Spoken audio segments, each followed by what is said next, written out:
بني الإسلام على خمس: شهادة أن لا إله إلا الله، وإقام الصلاة، وإيتاء الزكاة، والحج، وصوم رمضان، أو كما قال عليه الصلاة والسلام۔ 8:30 بجے نماز ادا کرنے کا اعلان کیا گیا اور 8:04 ہو چکے۔ جو حضرات ادھر ادھر گھوم رہے ہیں ان سے میری گزارش ہے کہ آخر کی ابتدا میں صفوں میں جگہ لے انشاءاللہ وقت پر نماز ادا کرنی ہے۔ 5 سے 10 منٹ کے لیے ہم آپ کے سامنے کھڑے ہوئے ہیں۔ ہمیں حکم ہوا ہے کیونکہ بہرحال امام صاحب بھی آئیں گے، ان کی بھی کچھ بات ہوگی اور پھر وہ نماز کا طریقہ بھی بتلائیں گے اسی بیچ میں، تو ہم انشاءاللہ 5 سے 10 منٹ کے اندر اپنی بات کو سمیٹ کر آپ کے دوسرے گزار کر دینے کی کوشش کر رہے ہیں۔ ابھی حج کے ایام چل رہے ہیں۔ آج 10ویں ذوالحجہ ہے۔ آج حاجی لوگ اپنا آخری رسم ادا کریں اور آج قربانی بھی وہ لوگ کریں اور انشاءاللہ ہم لوگ بھی قربانی کریں اور ان کا حج کا عمل تقریباً مکمل ہو جائے گا۔ دنیا کے مختلف خطوں سے لوگ حج کرنے کے لیے آتے ہیں۔ ابراہیم علیہ السلام اور اسماعیل علیہ السلام نے جب خانہ کعبہ کی تعمیر کر لی تو اللہ نے ابراہیم علیہ السلام سے کہا کہ اے نبی، اے ابراہیم، اے میرے خلیل، آپ اعلان کیجیے۔ پوچھا کیا اعلان کریں؟ کہا کہ آپ یہ اعلان کیجیے کہ اے لوگوں، اس گھر کے طواف کے لیے اور اس گھر کے حج کے لیے تم لوگ آؤ۔ ابراہیم علیہ السلام نے کہا کہ اے اللہ، ہم جو آواز لگائیں گے تو ہماری آواز تو پہنچے گی نہیں۔ کہا کہ آواز لگانا تمہارا کام ہے اور دنیا کے خطے تک اور لوگوں تک آواز پہنچانا میرا کام۔ چنانچہ ابراہیم علیہ السلام نے کھڑے ہو کر کے اعلان کیا اور اعلان کیا۔ اس اعلان کے آواز کو اللہ نے ہر جگہ سے گزارا، سبزہ زار سے بھی گزارا، پہاڑوں سے بھی گزارا، درختوں سے بھی گزارا، انسانوں سے بھی گزارا، یعنی دنیا کے ایک ایک خطے تک وہ آواز اللہ نے پہنچائی۔ اور جن لوگوں نے اس آواز پر کہا لبیک، تو اللہ تبارک و تعالیٰ اس کو ضرور حج کی سعادت حاصل فرمائے۔ اور اس آواز پر جس انسان نے جتنی بار لبیک کہا اس کو دنیا میں رہ کر اتنی بار حج کی سعادت حاصل ہوگی۔ میرے بھائی، قرآن کریم میں حج کے بارے میں کہا گیا ہے وَلِلَّهِ عَلَى النَّاسِ حِجُّ الْبَيْتِ مَنِ اسْتَطَاعَ إِلَيْهِ سَبِيلًا۔ اب حج کی لوگوں پر فرض ہے۔ اس آیت میں اسی کا تذکرہ آیا ہے کہ اللہ کے لیے لوگوں پر حج فرض ہے۔ من استطاع الیہ سبیلا، جو وہاں تک پہنچنے کی صلاحیت اور طاقت رکھتا ہے۔ من استطاع الیہ سبیلا میں کون لوگ داخل ہیں، بس اسی کی وضاحت کرنا اور میری بات مکمل ہو جائے۔ آج ہم کو جب ضرورت پڑتی ہے تو 5 لاکھ 10 لاکھ روپے ایسے میں ہم بیلنس کا انتظام کر لیتے ہیں اور اپنی ضرورت پوری کر لیتے ہیں۔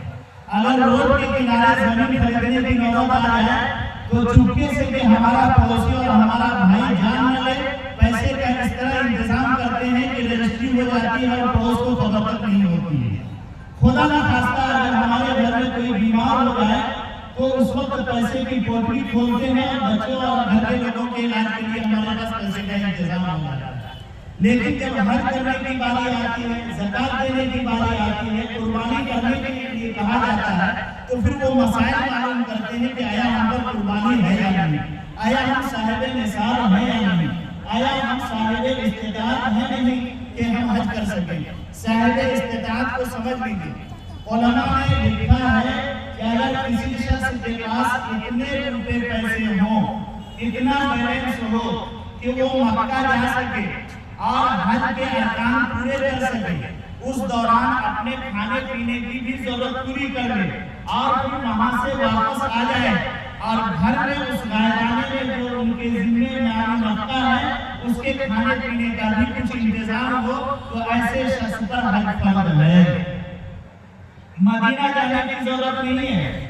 مدینہ جانے کے لیے یہ حج کے فرائض میں سے نہیں.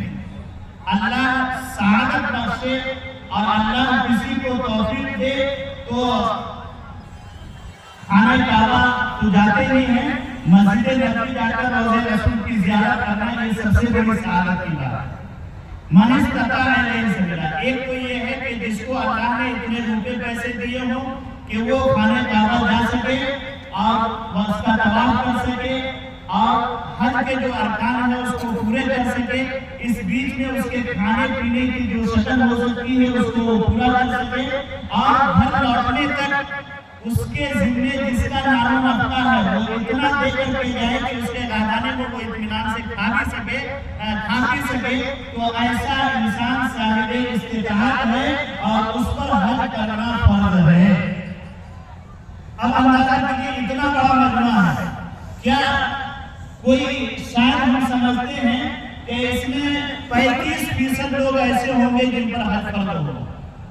ہم جو اپنا اندازہ لگاتے ہیں 35% اس مجمع میں ایسے لوگ ہیں جن پر حج فرض ہے. اللہ نے ان کو اتنا بیلنس دے رکھا ہے کہ اس بیلنس سے خود بھی حج کر سکتے ہیں اور اپنے ساتھ کسی ایک کو لے کر کے بھی جا سکتے ہیں. اگر شوہر ہے تو بیوی کو بھی لے جانے کی استطاعت رکھتے ہیں. ہم سمجھتے ہیں ہمارے آنکڑے میں 35% لوگ اس مجمع میں ایسے ہیں. اب آئیے, علماء نے لکھا کہ اگر کسی کے پاس زمین ہے, روپے پیسے نہیں ہیں, اگر زمین کا ایک ٹکڑا فروخت کر کے اگر وہ حج کر سکتا ہے اور ما بقیہ زمین کے حصے سے حج کے بعد اس کی زندگی گزر سکتی ہے تو وہ بھی صاحب استطاعت ہے اور ایسے انسان پر حج کرنا فرض ہے. اب ہم 35% میں تھے, 10% اور بڑھا دیجئے, کم از کم 45% پر مجمع میں حج فرض. بولیے ہوگا کہ نہیں ہوگا؟ کس کے پاس اتنی زمین نہیں؟ اگر انیج کے بغل کی دو ڈیسمل زمین بیچ لے گا تو میاں بیوی دونوں حج میں چلے جائیں گے. یہ زمین کا مسئلہ ہے. علماء نے لکھا کہ اگر کسی کے پاس سونا اور چاندی ہے زیور کی شکل میں, کسی بھی شکل میں اگر سونا اور چاندی ہے اور اتنی مقدار میں ہے کہ اگر وہ اس کو بیچے تو اس سے وہ حج کر سکتا ہے, تو ایسے آدمی پر حج کرنا فرض ہے.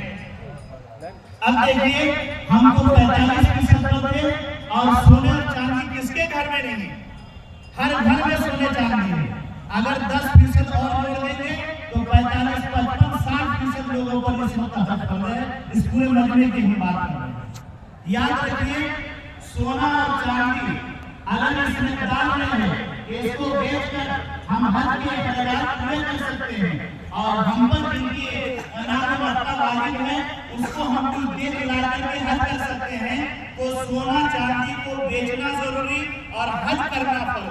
ایک بات ذہن میں رکھیے, ہم لوگ اپنی بیٹیوں کے لیے زیورات جمع کرتے ہیں اور زیورات جمع کر کے شادی کے موقع پر اس کو دیتے ہیں.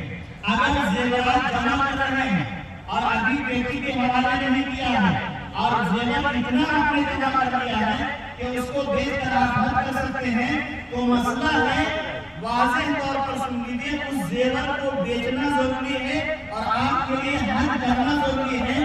وہ زیور جمع کر کے بیٹی کو دینا ضروری نہیں ہے. مسئلہ ہے بالکل واضح طور پر سمجھ لیں. کیوں؟ شادی بیاہ میں زیورات شادی بیاہ کی شرائط نہیں ہے. جو خرچہ ہم کرتے ہیں شادی بیاہ میں وہ شریعت کی طرف سے وہ لازم نہیں کیا گیا.